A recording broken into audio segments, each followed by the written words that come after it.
I'm Rob Thomas, editor-in-chief of Club and Resort Business, and welcome to another episode of the Club and Resort Talks podcast.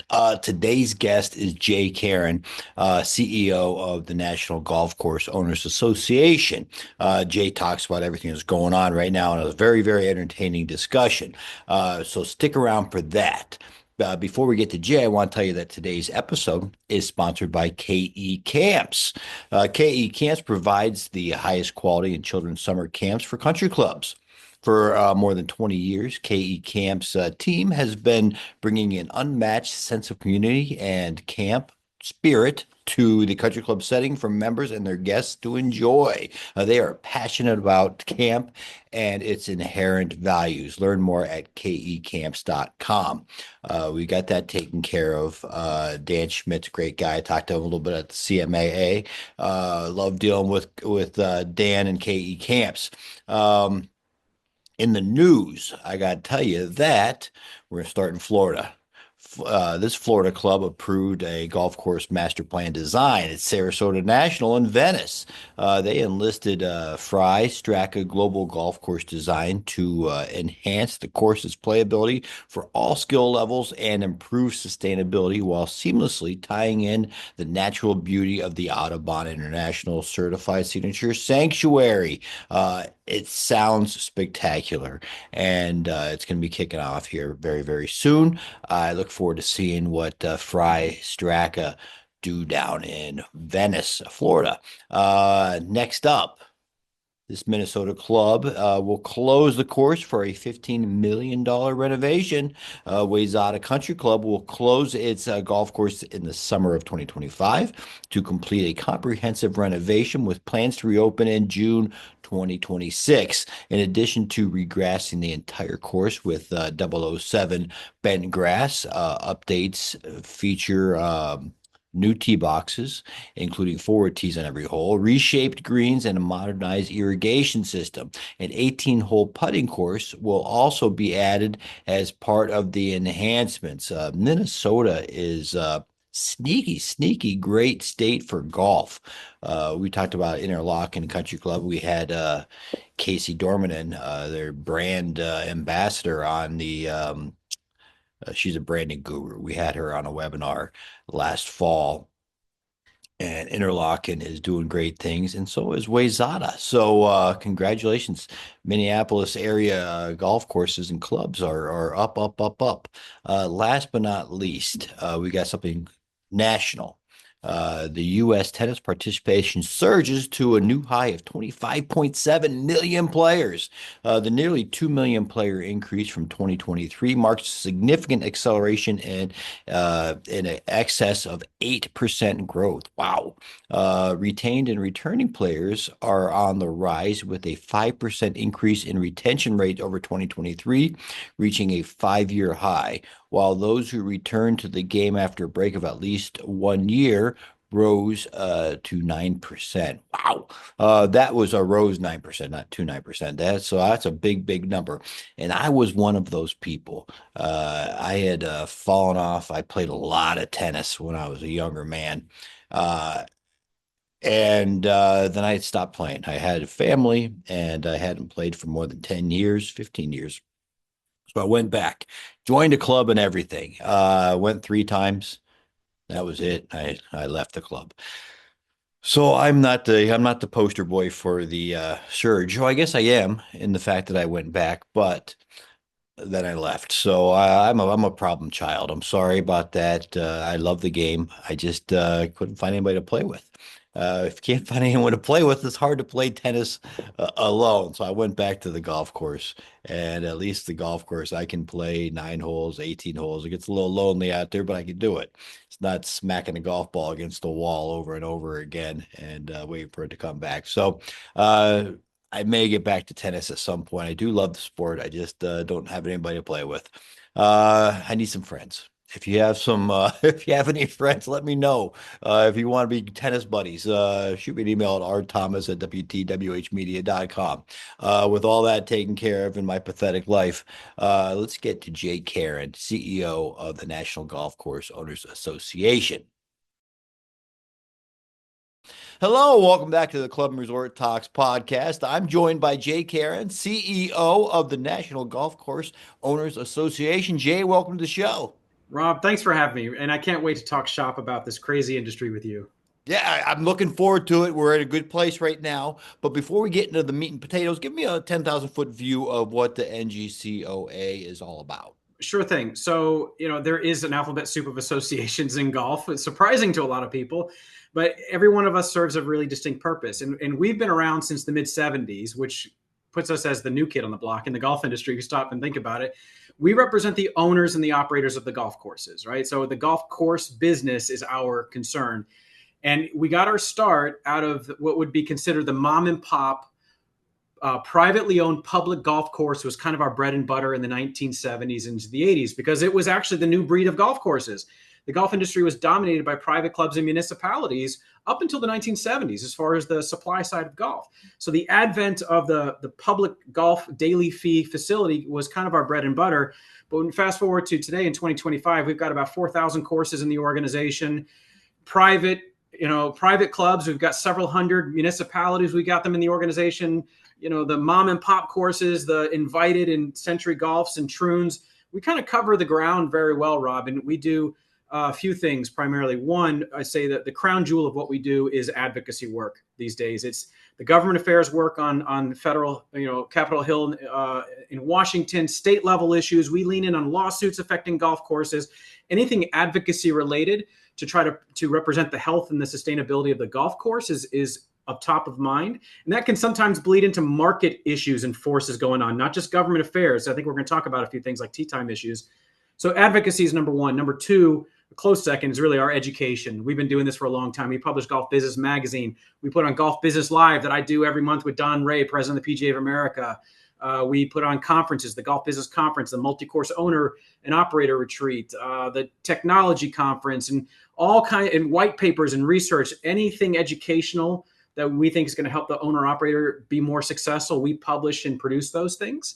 So those are the main things that we do. We do also have kind of an affinity program called Smart Buy, where our members of NGCOA save on, rebates, Yamaha golf cars, Rainbird, Toro, some other things, Pepsi as well. So kind of a traditional trade association work that we do at NGCOA.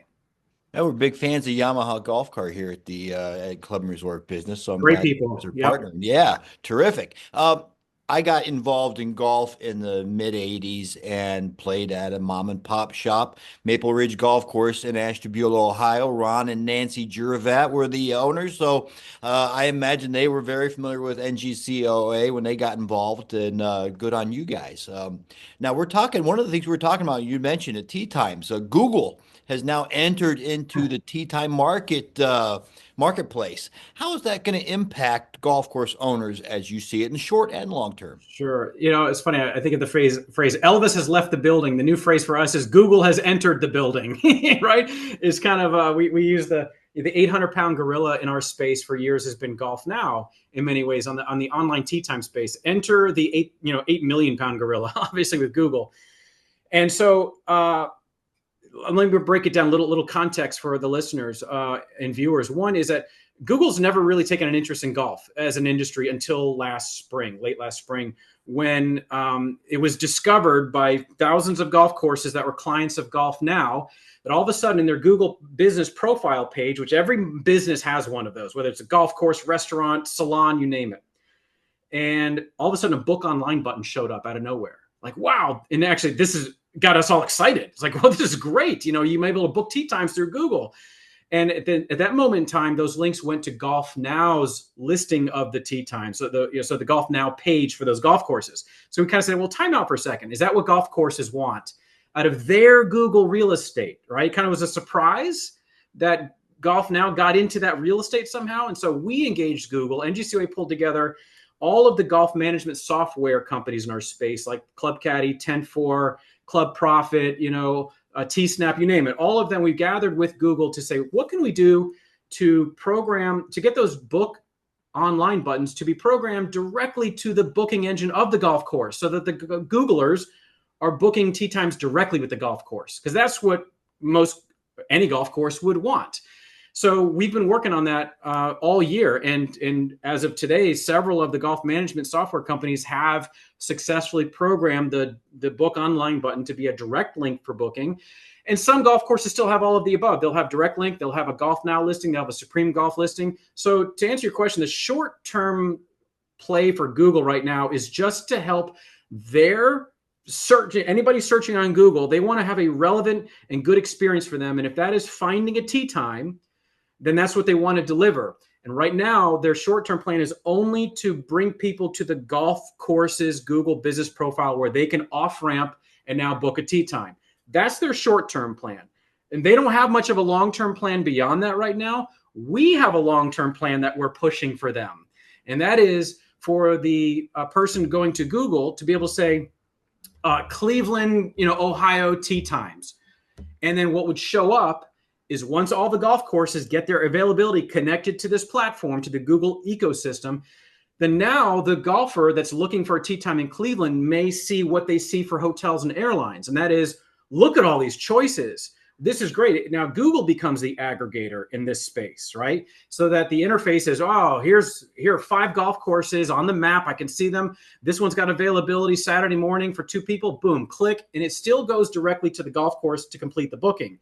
That's what we want Google to move into direction for, geo searching for tee times. Right now, that's not their plan, but it could evolve in that way and have an enormous opening to search for tee times through the world's largest search engine. Google, obviously, 8 million pound gorilla, obviously. Have you seen any courses successfully push back against the third-party tee time system?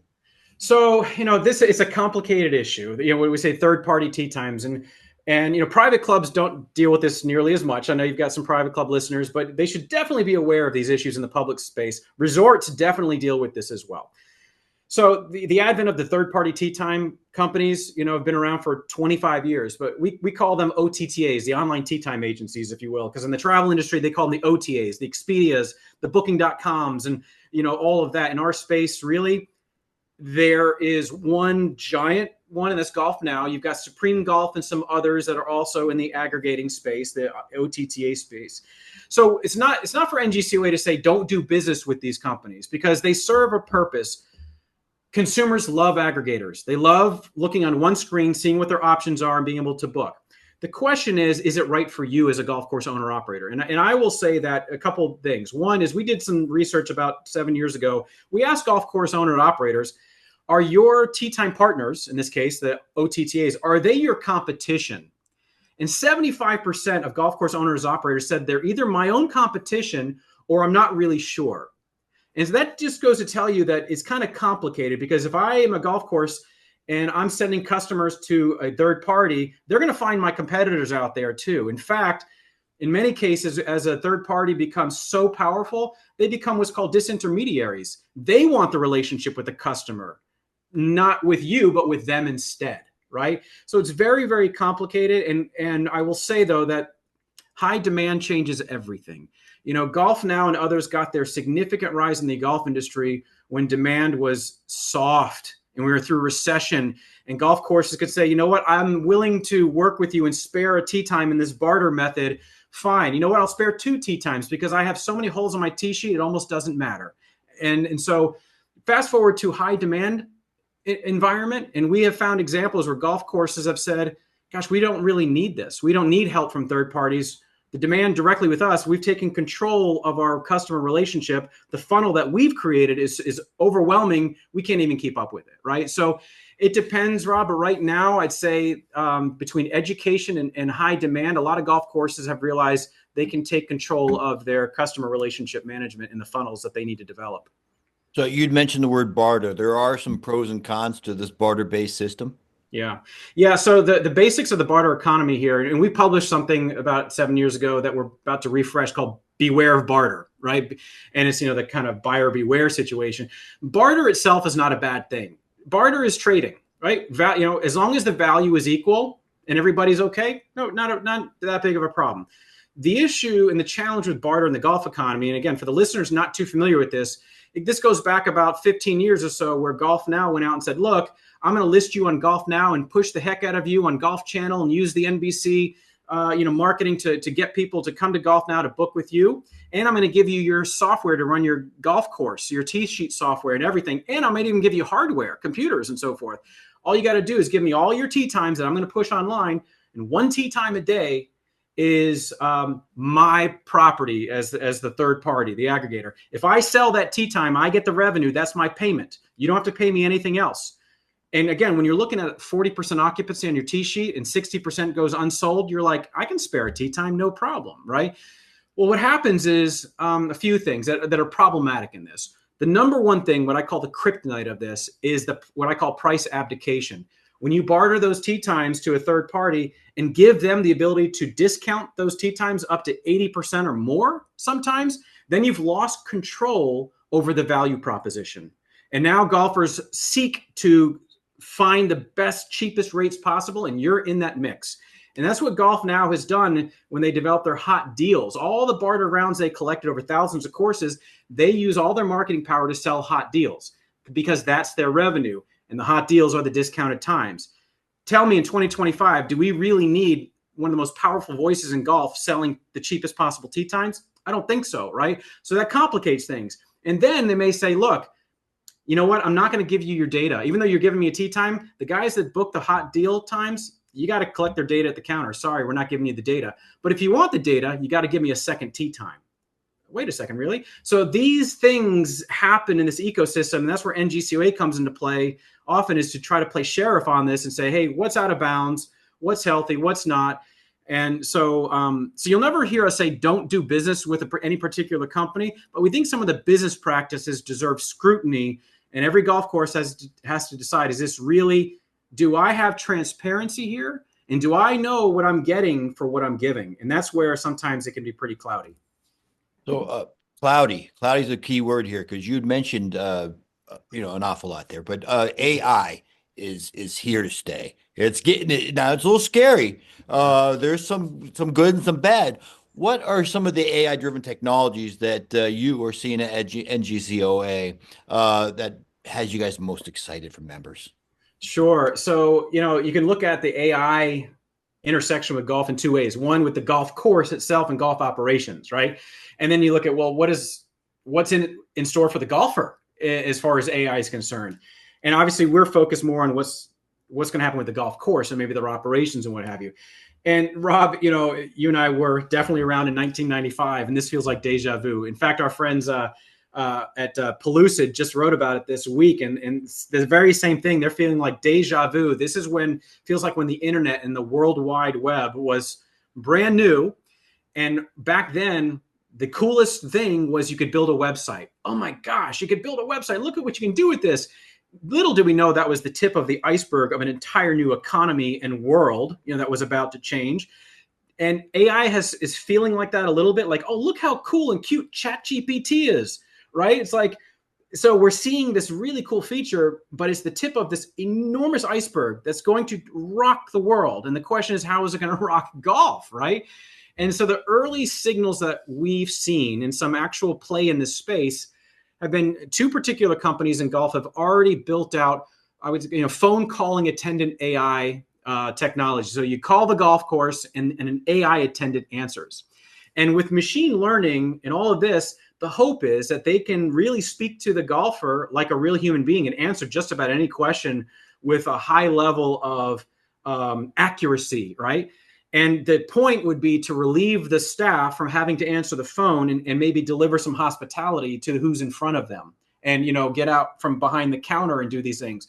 So that we're seeing that happen already, which is kind of exciting to see where that goes from a phone calling standpoint. Because as much as we know that tee times are moving online, just book it online, there's still millions of people who just love picking up the phone to call, to book their tee time and answer questions.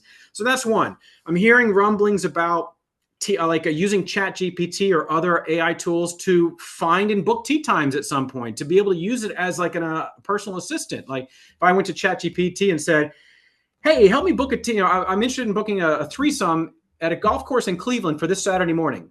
What have you got? Now, if you go to Google or other places, you might actually be going to 3, 4, 5 different places to really try figuring that out if you're serious about when you want to play and how many.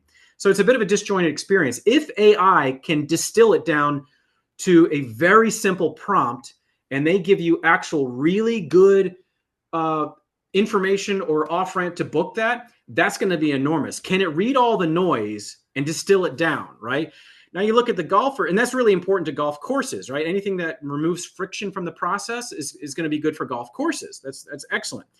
One last thing I'll mention for golf courses that I haven't seen it yet, but I'm hopeful is to be able to take data and create reporting for our industry that we haven't seen before.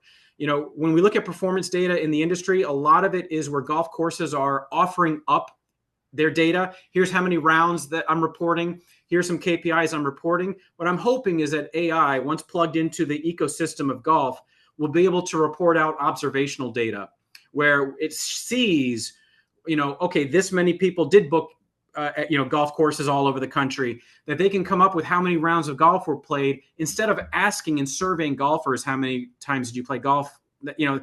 Very different data. So I've got some high hopes that AI will help us look at KPIs in the industry in a different way in the coming years. For the golfer, I'm seeing some interesting tools come out from having like golf.ai. Clive down in Australia has built some really interesting stuff, like a golf caddy. So you can have an AI tool to help you with a shot or give you a shot selection advice or whatever, or ruling. I'm in the trap over here and I'm sitting on a leaf. What's the rule? What's the rule here? To be able to use AI to quickly give you, some information.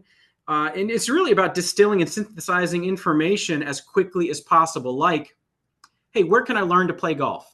Rob, if you went to Google right now, love Google, but the golf industry doesn't have its act together very well from a search engine standpoint. If I typed in, where can I learn to play golf? It's going to bring up a lot of organic stuff. And I'm going to feel like, well, holy cow, I got to now do hours of searching to figure out what's right for me. Where do I go? All of these things. AI, if it can help distill that into, hey, I live in Charleston, South Carolina. Where can I learn? Where can I join a beginner program? If it can distill it better for me, then that is a real service to the golf industry. We had BK Brown, CEO of SpeakSport, on the Yeah, podcast. So he's one of the AI models that you're talking about here. Are there concerns? And I think everything's really good. There's concerns from my end, from the reporter side, that ChatGPT is going to take newspaper jobs, magazine jobs. They're already, being swallowed up by different entities. So I can see where it's scary from a journalist side. But from a golf course side, are there any concerns about AI taking jobs away from the golf course? I mean, I know superintendents, there are golf, people mowing greens now or mowing fairways right, with robots, but they still need somebody to operate that robot, to watch correct. over.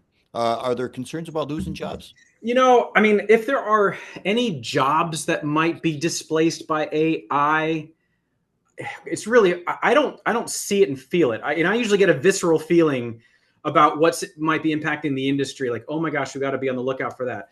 I'm not feeling that right now. I think it can be used as a tool to help people in their jobs.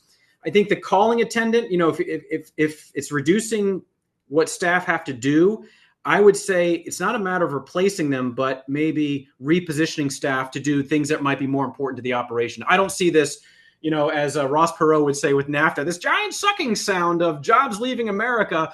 I don't see I'm not feeling this giant sucking sound or hearing it that AI is going to take jobs away from people in the golf industry. I think on the robotics side and the automation, again, it's about one, we represent owners and operators. So while we sympathize with, for sure, the labor market and want to make sure it's healthy and strong, if I was a golf course owner, I'm thinking my job is not to preserve jobs. My job is to run a business with the right amount of jobs to get it done, right, effectively. And if that means losing a couple of staff positions and being able to do different things, that might be what's needed at my facility. On the agronomy side, for sure, it may reduce the need for some low-cost labor. And superintendents' jobs might become more, instead of just people managers, now I'm robotics managers as well. So it's kind of a new skill set. I'm not worried about people's jobs becoming obsolete necessarily, because there's always something to do at a golf course to make it better. So I usually save the crystal ball for the last question, and I will, but I do want you to think about 5 years down the road. from a cost perspective, an affordability perspective. When I started golfing back in the 80s, it was pretty cheap everywhere you go. I'm sure your Pebble Beaches were still relatively expensive. Now they're obviously very expensive. But where do you think golf pricing is heading the next 5 years? Have we reached that top?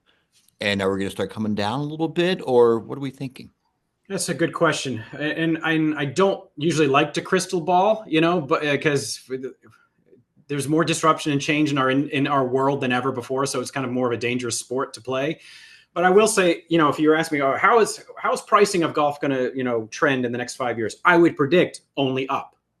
Only up. It's a matter of how much, right? We were able to move it more aggressively over the last 5 years because of the COVID boom and the high demand. But I will say we've been able to make up for lost time. We went almost 15 years where the price of golf, the average tee time in America at a public golf course, was not keeping up with the consumer price index. So everything around us was getting more expensive. The cup of coffee, gas, whatever it is, groceries, everything was getting more expensive from, let's say, 2005 to 2020. And golf stayed relatively flat, very marginal increases, which means in relevance terms, we were cheaper than ever by 2019. Supply and demand had a lot to do with that. We overbuilt we just built too many golf courses. When you look at the demand curve, it got backwards.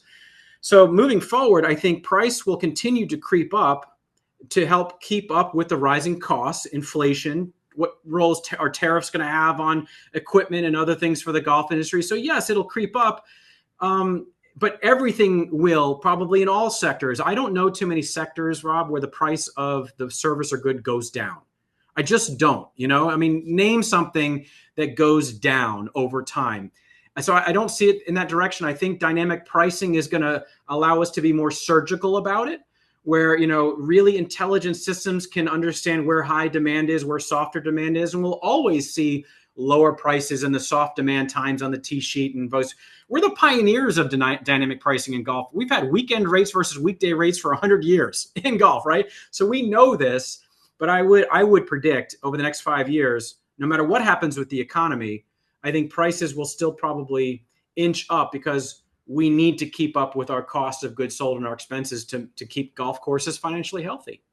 Yeah, that 2020, and you talked about the COVID boom, and it's been great for the golf industry. Obviously, there were stories that were reported, like in golf carts, price gouging, all this stuff going up. People couldn't afford the pull carts. Yeah. They were selling for $600. It was crazy. So how are we going to balance that then? As a golf course owner, how do you balance affordability with still maximizing revenue? No, it's a good question. And I think on one hand, we live in America. We have a capital system, supply and demand, the market at work. So the market will do that naturally as it is, right? So if demand softens, then you will see some golf courses softening the prices in some areas. I will say, though, that golf does not subscribe to the old economic law of the price elasticity of demand. Meaning, that usually applies to luxury items, and golf can be seen as a luxury item. Like, for example, my iPhone here. If Apple said now all of a sudden this is going to be half the price next year, I might actually buy two of them, right? Because thank you, Apple, for discounting it by half. I might buy two, one for my kid or whatever. If golf lowers the price in half, it doesn't mean I've got time to play twice as many rounds now. So owners and operators need to remember pulling the price lever is not usually the first thing you should pull when you think demand is going to soften. It's about how do I increase value? How do I get better about my marketing and so forth? That being said, again, I think that the market will keep some aspects of the tee sheet affordable. But I do hear the kind of the pains of some of the programs in golf that rely on either cheap or free tee times. Youth on course, junior programs, high school programs that rely on availability to the golf course at cheap rates or maybe even free. In high demand environments, that's golf courses giving up money for full paid rounds for this stuff. So it is a little more difficult to accommodate some of the more charitable aspects of what we do as an industry. But I will say, rare is the golf course that is 100% occupied. We're talking Pebble Beach and others.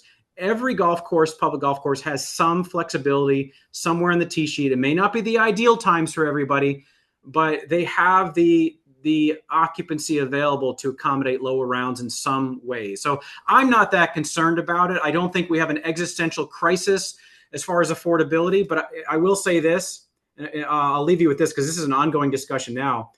When you look at the supply trends, the ones that continue to close down are the daily fee, lower end daily fee golf courses, right? They're the ones that have 200 acres of land that a corporate campus, some corporate interest wants to buy 200 acres, or a new hospital wants to buy it, or affordable housing or high density housing. Not too many places near population centers other than golf courses have that kind of land.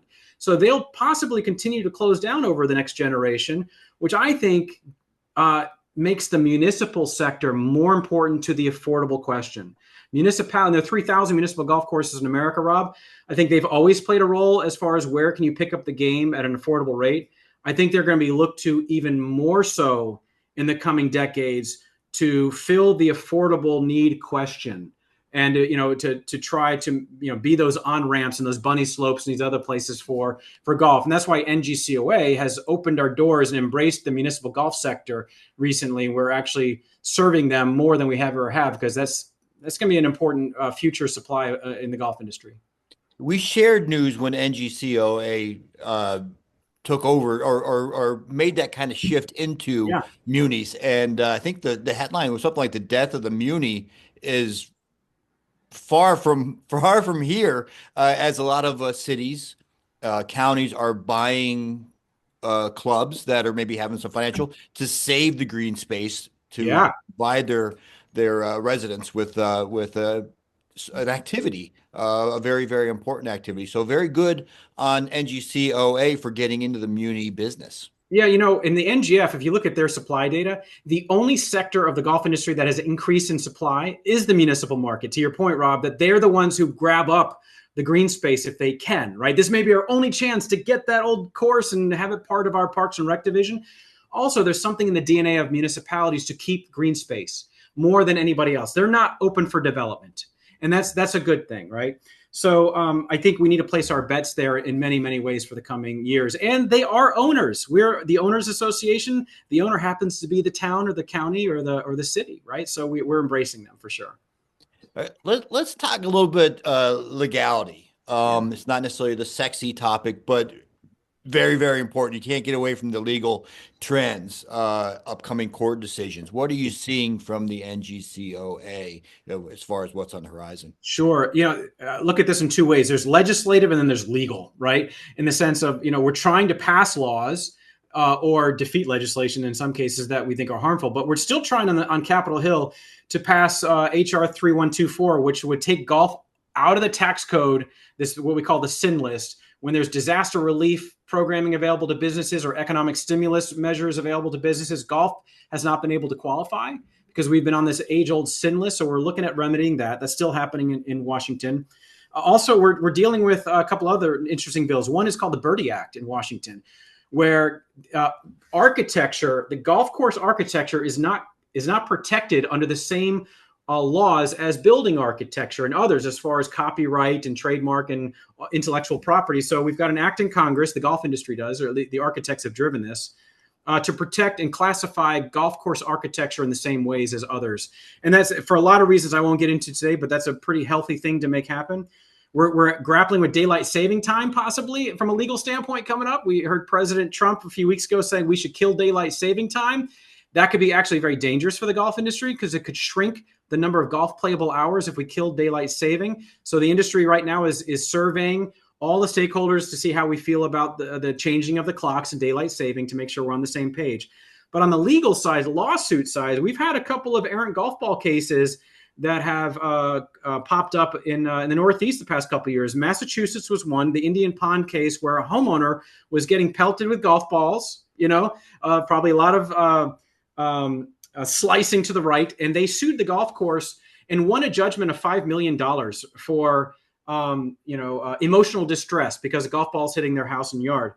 We leaned in with an amicus brief to defend the golf course, and ultimately, I'll fast track this, the golf course prevailed in the end. And that was a dangerous precedent that could have been set across the country, that golf courses will be held liable for the errant golf balls on homes, especially homes that were built after the golf course was there, and homes that have an easement to allow golfers to even come on their property to pick up the golf ball. So that was one that we were successful in. Right now, we got a case in New York called Cazenovia Golf Course, a 9-hole facility where a golfer was hit in the eye by an errant golf ball from another hole.